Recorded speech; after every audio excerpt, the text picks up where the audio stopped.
When these rappers get not incidental. Somebody made $100 million and now don't have to talk to that artist or none of their crew, don't have to validate none of their contracts. Now only got to deal with the mama, only got to see her once a year, and it's over. And the money goes up and up and up. I ain't got nothing to do with what's in your mind and what you want to project. I just know your destruction makes money.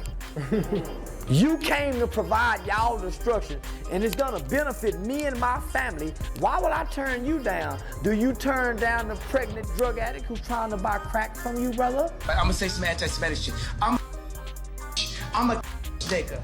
I'm a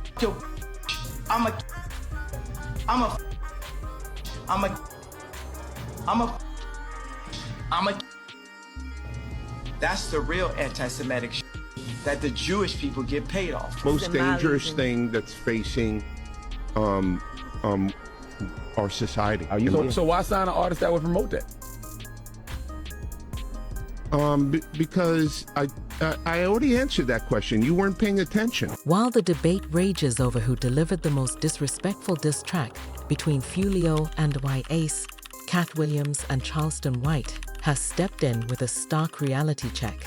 They argue that the true winners in these rap beefs are not the artists themselves, but the powerful figures behind the scenes, the record labels. According to Katt, the violence and tragedies plaguing the rap industry are not incidental but orchestrated. He suggests that these conflicts are part of a calculated strategy by those in control to generate controversy and profit, often at the expense of young artists who become casualties in this ruthless pursuit of financial gain. Charleston White shares a similar viewpoint, acknowledging that record labels indeed capitalize on the destruction within Black communities perpetuated through rap feuds. However, he emphasizes the importance of personal accountability. White contends that while labels may encourage or exploit certain narratives, ultimately, it is up to the artists to decide what kind of message they want to promote through their music. Moreover, White points out the broader societal implications, referencing the rap music to prison pipeline, highlighted by Ice Cube. This phenomenon suggests systematic exploitation where young Black men, often from disadvantaged backgrounds, are groomed by the music industry, only to be ensnared in a cycle that leads them from fame to incarceration or early death. This multifaceted discussion challenges the simplistic narrative of rap beef merely as entertainment or artistic rivalry. It underscores the complex interplay between corporate greed, cultural influence, and personal responsibility within the music industry. While artists may initially seek fame and fortune through their talents, they often find themselves entangled in a web where their creativity is manipulated for profit and their lives are placed in jeopardy. As society grapples with these sobering realities, voices like Katt Williams and Charleston White serve as reminders of the deeper ethical and societal questions surrounding the rap industry. They call for greater awareness and scrutiny of the forces shaping rap culture and advocate for accountability among both artists and the entities profiting from their artistry. Same people who own the labels own the prisons. So, literally the same people? Literally the same people who own the labels own private prisons. Certainly, this topic delves deep into complex and troubling realities. Hold tight as we explore the intricate layers and reveal the underlying issues at play. Get ready for a detailed examination that pulls back the curtain on these challenging dynamics. This exploration will shed light on the profound implications and consequences of the music industry's influence on culture and society. Stay tuned as we navigate through this dark and thought-provoking journey together, uncovering the truths that lie beneath the surface. So they this $20 million guy, but they reaped $60 million in benefits.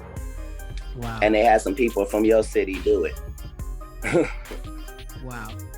I'm saying there's the good side and the bad side of these businesses. It has been 2 weeks since Jacksonville rapper Julio Julio was killed in Tampa, Florida, and the aftermath has only intensified. Just 6 days after Julio's death, Darius Fizzle Beals, reportedly associated with Yungeen Ace, was also fatally shot in Florida. Fizzle was the brother of Malik Lil Leak Beals, another affiliate of Yungeen Ace, who tragically lost his life in September 2020 at the tender age of 18. As predicted, the cycle of violence persists and appears to be escalating. Julio's death has not brought about any change. Instead, it has exacerbated the situation. These young men continue to sacrifice their lives and each other over rap feuds. None of the rappers involved in these conflicts emerge as winners. While they may momentarily trend with diss tracks, earn money, and garner fans who support their reckless music, the reality is grim. For most, it's only a matter of time before they meet the same fate as Julio. The question persists: why do these young black men perpetuate this cycle of violence despite witnessing the loss of friends and family, facing lifelong imprisonment, or meeting their demise? Recent discussions suggest that these individuals are often seen as pawns, shaped by their environments and indoctrinated from a young age to believe that street life equates to status and respect. They are enticed into a perilous lifestyle under the pretense that it leads to fame and fortune, only to realize they are expendable in a ruthless game where their deaths turn profitable. Moreover, there are allegations that record labels deliberately sign artists who promote rap drills and similar genres that glorify gang culture and senseless violence. Studies indicate that this environment contributes significantly to the mortality rate among hip-hop artists, with rap and hip-hop artists having the lowest life expectancy compared to other music genres. This sobering statistic underscores what Katt Williams highlighted in a viral interview, that the deaths of these young rappers are not mere coincidences, but part of a larger profit-driven scheme. According to Williams, every time a young artist dies, someone higher up in the industry stands to gain financially from their demise. This exploitation reflects a systemic issue where the pursuit of profit outweighs concerns for the well-being and safety of these artists. The industry's complicity in perpetuating narratives that glorify violence not only perpetuates harmful stereotypes, but also perpetuates a cycle of destruction that claims the lives of promising young individuals. As society grapples with these revelations, it becomes evident that addressing the root causes of this cycle of violence requires a multifaceted approach. It involves holding accountable those who profit from perpetuating destructive narratives, supporting initiatives that empower young artists with alternatives to violence, and fostering environments that prioritize community well-being over financial gain. Only through collective awareness and action can meaningful change be achieved to break this tragic cycle and safeguard the future of young black artists in the music industry. When these rappers get not incidental, somebody made $100 million and now don't have to talk to that artist or none of their crew, don't have to validate none of their contracts, now only got to deal with the mama, only got to see her once a year, and it's over, and the money goes up and up and up. Didn't stop there. He went on to claim that when a rapper is sacrificed, those in power often orchestrate for someone from the rapper's city to execute the act. This tactic is intended to inflict a final blow of humiliation, making the rapper's downfall even more crushing and personal.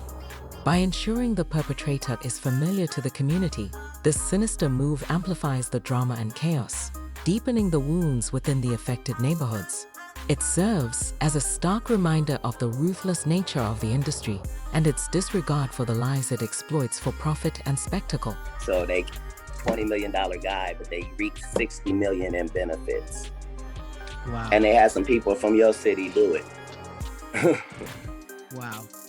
I'm saying there's the good side and the bad side of these business. To Katt, in the entertainment industry, appearances can be deceiving. Even events that seem like coincidences or strokes of bad luck are often meticulously orchestrated behind the scenes. Someone always stands to profit from these situations. It's all part of the game. There are unseen forces manipulating circumstances to guarantee their success and advantage, leaving others to bear the consequences. This cynical perspective sheds light on the ruthless realities of an industry where behind every facade of chance or misfortune lies a calculated strategy aimed at maintaining control and reaping rewards. Somebody benefited.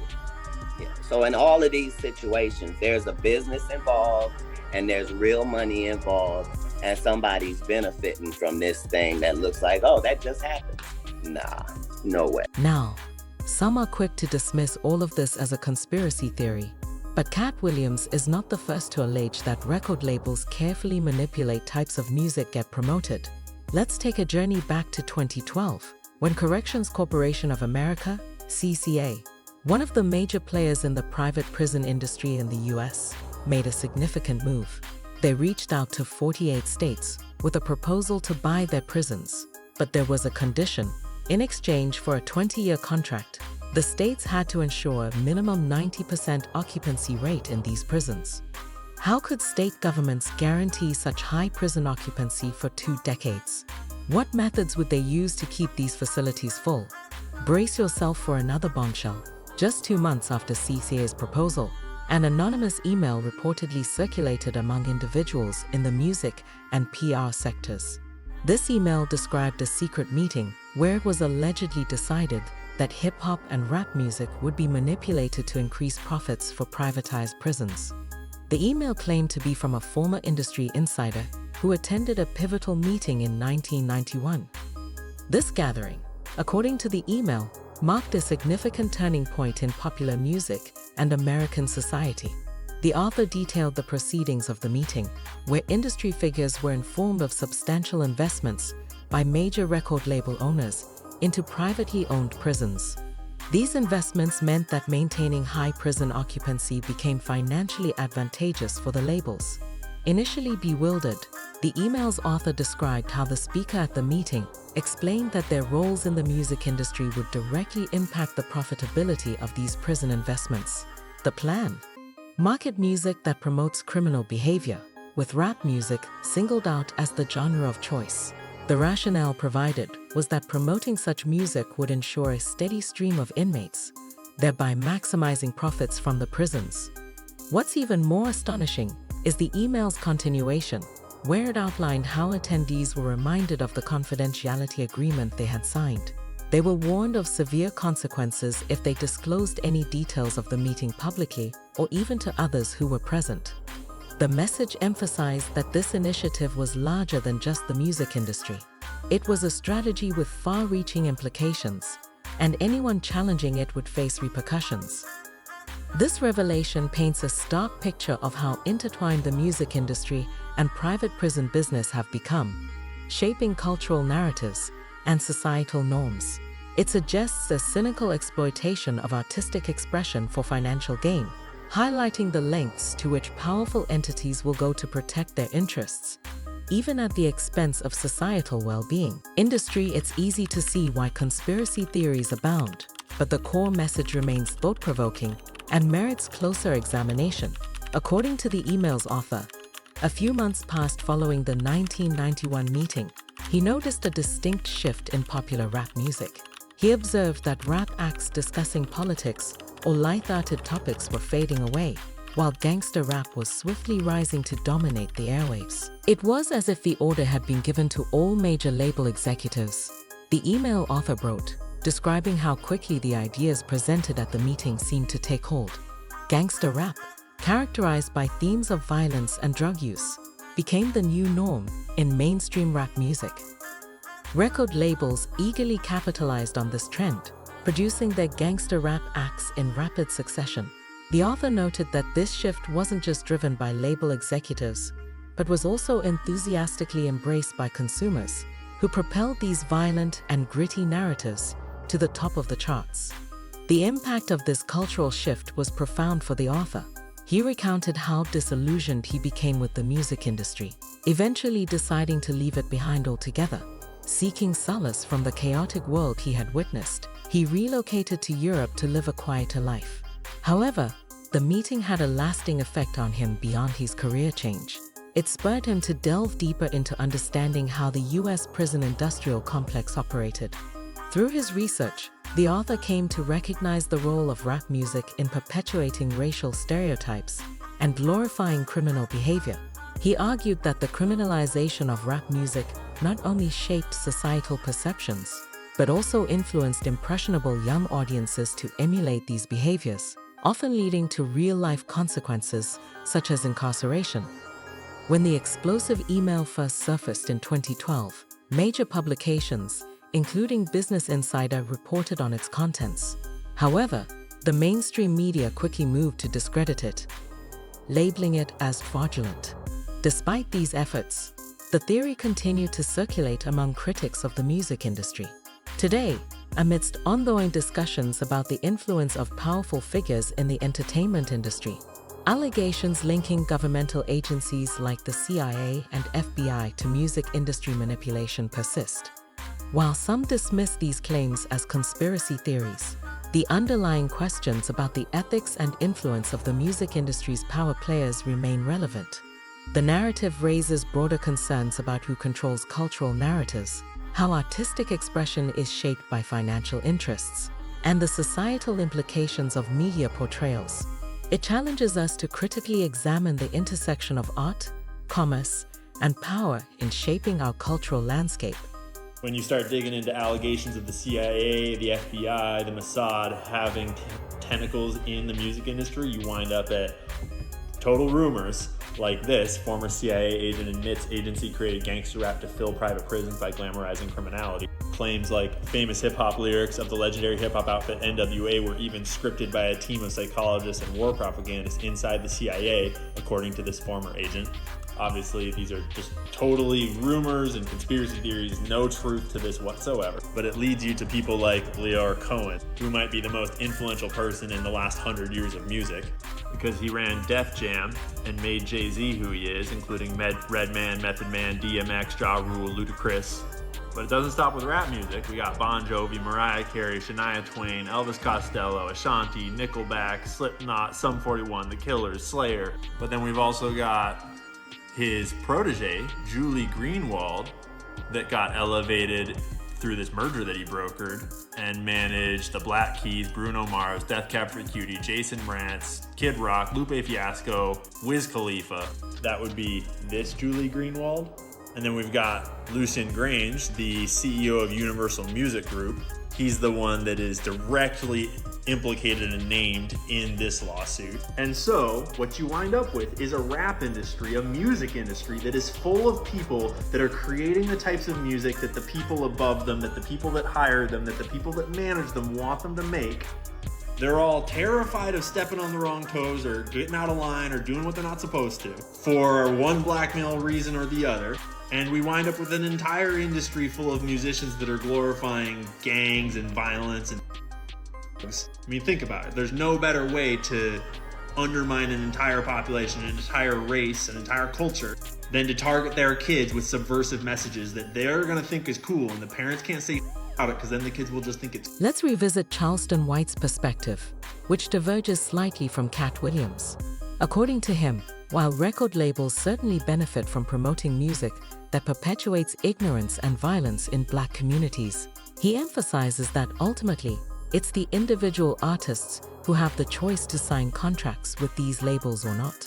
White underscores personal accountability in deciding to participate in a music industry that often exploits these themes for profit.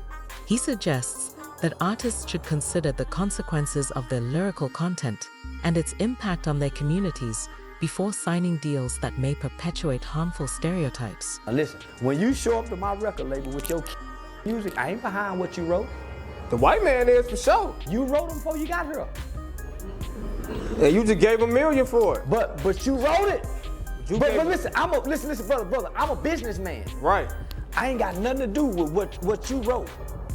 You wrote the lyrics talking about your neighbor. But you didn't tell me, no, this is what you're supposed to be writing. You said, I'm gonna give you $1 million brother, but listen. So you encouraged it. No, I didn't. With the utmost dollar amount. No, I didn't. I'm a businessman and I'm about business. Because when you stop rapping this and I get a Nas X and he can rap gay, I'm gonna sign him too.